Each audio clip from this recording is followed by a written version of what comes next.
আসসালামু আলাইকুম। আশা করি সবাই ভালো আছো। আজকে তোমাদেরকে আমরা যে গত ক্লাসে 1 নাম্বার একটা সমাধান করেছিলাম, কোয়াটা প্রারম্ভিক মুদ্রা আমরা নির্ণয় করা শিখেছি। আজকের ক্লাসে আমরা জাবেদা দাখিলা, এই যে লেনদেনগুলো থেকে যে জাবেদা আছে সেই জাবেদাগুলো বুঝে বুঝে করবো, যেন পরবর্তীতে আমরা সবগুলো অঙ্ক করতে পারি। তাহলে আমরা কথা না বাড়িয়ে সরাসরি আলোচনা চলে যাচ্ছি। কয়ে বলছি কি, জাবেদা। জাবেদা বলতে আমরা কি বুঝি? সাধারণ জাবেদা যেটা আছে সেইটা, সাধারণ জাবেদা। আচ্ছা, জাবেদা আমরা জানি জাবেদার ছক কয়টা? সবাই বলো, জাবেদার ছক কয়টা? আমরা জানি যে জাবেদার ছক হচ্ছে গিয়ে 5টি। জাবেদার ছক কয়টা? জাবেদার ছক হলো গিয়ে 5টি। কি কি, কে কে বলতে পারবে? সবাই জানি আমরা তারিখ, তারপরে কি বিবরণ, খতিয়ান পৃষ্ঠা, এরপর হচ্ছে গিয়ে ডেবিট ক্রেডিট, এই তো। তাহলে এখানে হলো গিয়ে তারিখ, এটা হলো গিয়ে বিবরণ, এটা হলো খতিয়ান পৃষ্ঠা, এটা হলো গিয়া ডেবিট, এটা হলো গিয়া ক্রেডিট। তুমি পুরোটাও লিখতে পারো, ডেবিট ক্রেডিট। আচ্ছা শোনো, দেখো সাধারণ জাবেদা করার ক্ষেত্রে অবশ্যই আমরা জানি হিসাব 5 প্রকার। এই 5 প্রকার যে সূত্রটা আছে সেই সূত্রটা আমাদের মনে রাখতে হবে। সূত্রটা আমি একটু নিচে আলোচনা করে দিচ্ছি, তোমরা যারা জানো তারা জানো, যারা না জানো তারা সূত্রটা লিখে নাও। যেমন সম্পদ, একটা হিসাব, সম্পদ বৃদ্ধি পেলে কি হয়? ডেবিট। আর সম্পদ হ্রাস পেলে কমে গেলে কি হয়? ক্রেডিট।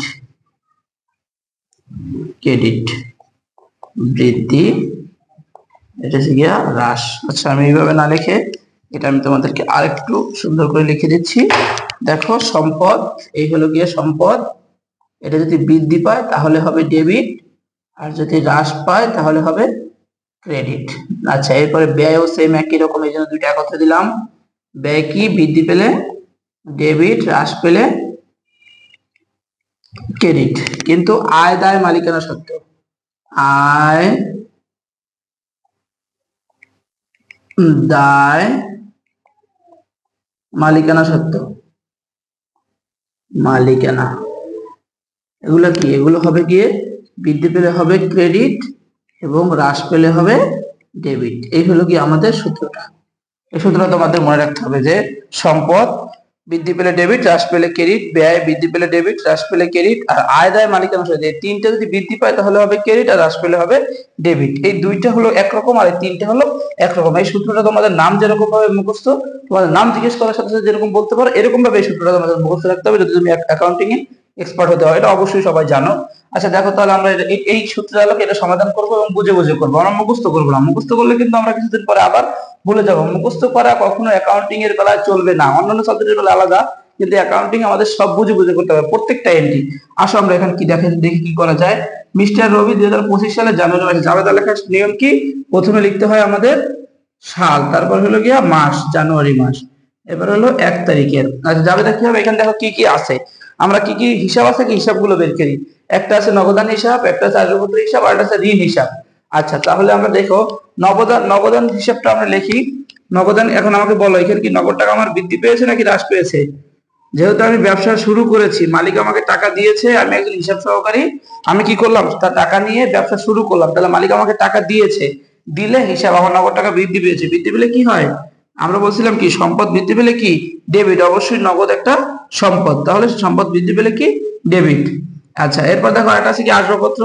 আসবাবপত্র যেহেতু আমি ক্রয় করে অফিসে নিয়ে এসেছি, তার মানে কি আমার আসবাবপত্র বৃদ্ধি পেয়েছে। তাহলে সম্পদ বৃদ্ধি পেলে আমাদের সূত্র কি ছিল? সম্পদ বৃদ্ধি পেলে সেটাও কি হবে? ডেবিট। তাহলে কয় টাকা?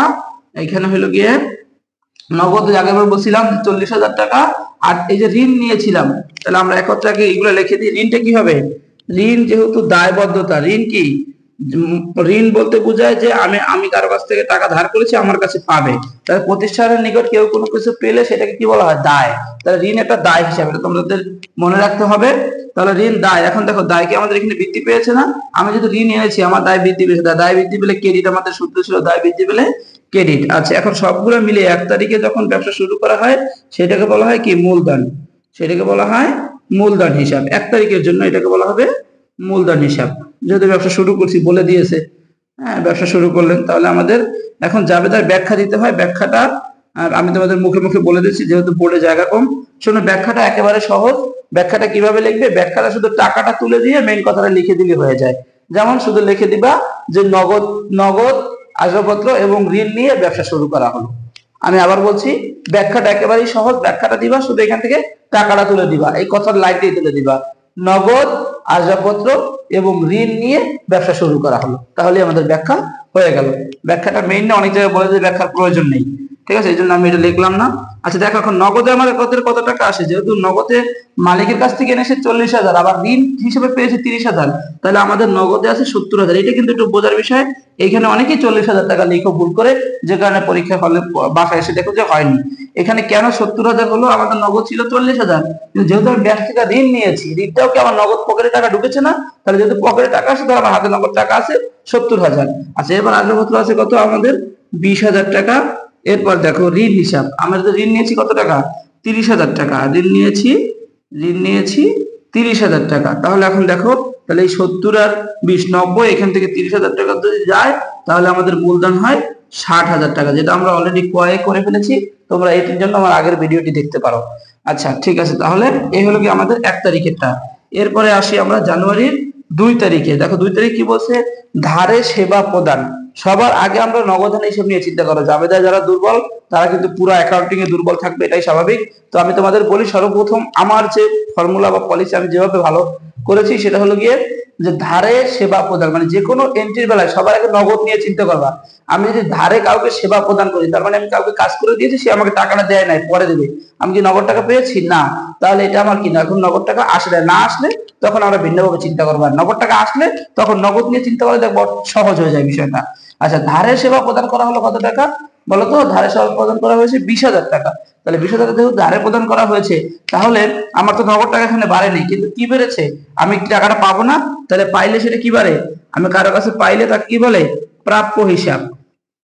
তাকে কি বলে, প্রাপ্য হিসাব। প্রাপ্য, পদেয়, প্রাপ্ত, প্রদত্ত, এগুলো নিয়ে ঝামেলা আছে, এটা নিয়ে আমি আলাদা একটা ভিডিও তোমাদেরকে দিয়ে দেবো, শুধু এইটা নিয়ে একটা শর্টস তৈরি করে দেবো।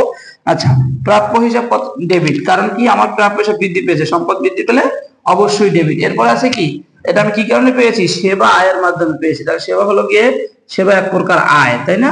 তাই সেবা আয় হিসাব, আয় কোন দিকে যায়, আয় বৃদ্ধি পেলে কি হয়, এই যে আয় বলছে কি, আয় দায় মালিকানা সত্ত্ব, এগুলা কি বৃদ্ধি পেলে কি হয়, ক্রেডিট হয়, তাই না?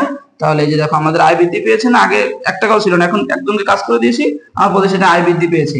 তাহলে 20,000 টাকা আমি এখানে আয়ের ঘরে লিখতে পেলাম। ব্যাখ্যাটা কি লিখবো বলো তো, তোমরা নিজেরাই বলো ব্যাখ্যাটা কি হবে।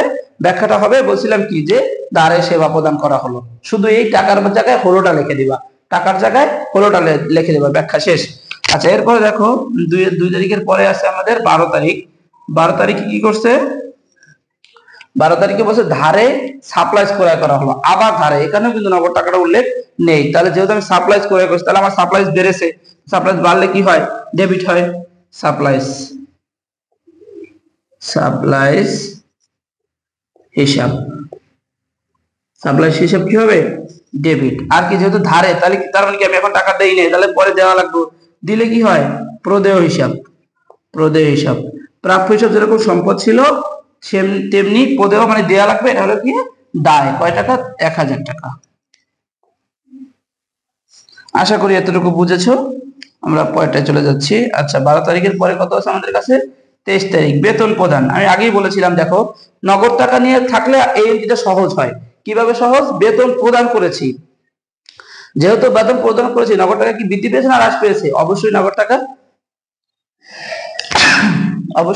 কি হয়েছে আমার, অবশ্যই আমার নগদ টাকা কি হয়েছে, হ্রাস পেয়েছে। তা হ্রাস পেলে নগদান হিসাব ক্রেডিট, চোখ বন্ধ করে। আমরা জানি সম্পদ বৃদ্ধি পেলে ক্রেডিট। কেন বলেছিলাম যে নগদান থাকলে সহজ হয়, এই যে জিনিসটা, নগদান হিসাব ক্রেডিট। আচ্ছা এখন কি কারণে আমার নগদ টাকা হ্রাস পেয়ে গেছে, সেটা আমি লিখে ফেলবো। আমি বেতন প্রদান করেছি, তাহলে বেতনের কারণে কমে গেছে, বেতনটা ব্যয়, তাহলে বেতন হিসাব কি হবে, ব্যয় বৃদ্ধি পেলে কি হয়, ব্যয় বৃদ্ধি পেলে, আমাদের সূত্র ছিল ব্যয় বৃদ্ধি পেলে ডেবিট, তাহলে আমরা ডেবিট পাশে লিখব। এখন আমাদের যদি কেউ জিজ্ঞেস করে কেন বেতন ডেবিট, আমি বলবো কি, বেতন একটা ব্যয়, ব্যয় হ্রাস পেয়েছে তাই ডেবিট হয়েছে, ব্যয় বৃদ্ধি পেয়েছে তাই ডেবিট হয়েছে। আচ্ছা নগদ বেতন কত টাকা, বেতন আছে যে 10,000 টাকা, এখানে লিখলাম আমরা 10,000 টাকা, এখানে লিখলাম ক্রেডিট পাশে 10,000 টাকা।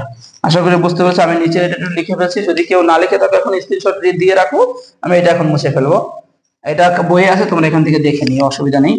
আচ্ছা এরপরে দেখো লাস্ট ওয়ান আমাদের আছে 24 তারিখে। 23 তারিখের পরে আছে 24 তারিখে। 24 তারিখে আমাদের কি আছে, 24 তারিখ আছে যে ঋণ পরিশোধ করা হলো। আচ্ছা, ঋণ পরিশোধ করছি, আমি আগেই বলছিলাম যে সবার আগে চিন্তা করবো নগদ নিয়ে। ঋণ যেহেতু পরিশোধ করেছি, তাহলে কি আমার নগদ টাকা কমে গেছে না? আমার কাছে কেউ ঋণ পেতো, আমি সেটা দিয়ে দিছি, তাহলে কি আমার নগদ টাকা হ্রাস পেয়েছে? নগদ টাকা হ্রাস পেলে কি হবে? নগদান হিসাব ক্রেডিট। নগদান হিসাব ক্রেডিট। আচ্ছা, কি কারণে হ্রাস পেয়েছে? আমি ঋণ দিয়েছি, তাহলে ঋণ আমার যেহেতু কমে গেছে, তাহলে ঋণ হিসাব দায় হ্রাস পেলে কি হয়? দায় হ্রাস পেলে ডেবিট হয়। কয় টাকা পরিশোধ করা হলো? 10,000 টাকা।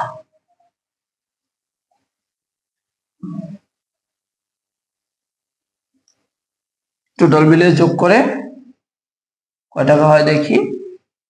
30, 90, 90 আর 2, 1,10,000, 20, 30, 1,31,000 টাকা। 2 পাশে যোগ করে দিবা, জাবেদা শেষ। 1,31,000। এবার নিচে এই সমান্তরাল লাইন মানে কি? হিসাব বিজ্ঞানে সমান্তরাল লাইন মানে হলো গিয়ে অঙ্ক শেষ, হিসাব শেষ করলে আমরা এই লাইনটা টানি, এখানে লিখে দিব মোট। আশা করি বুঝতে পেরেছো। পরবর্তী ভিডিওতে আমরা এই লেনদেনটা থেকে কিভাবে হিসাব সমীকরণের প্রভাব করতে হয় সেটা আমরা শিখবো।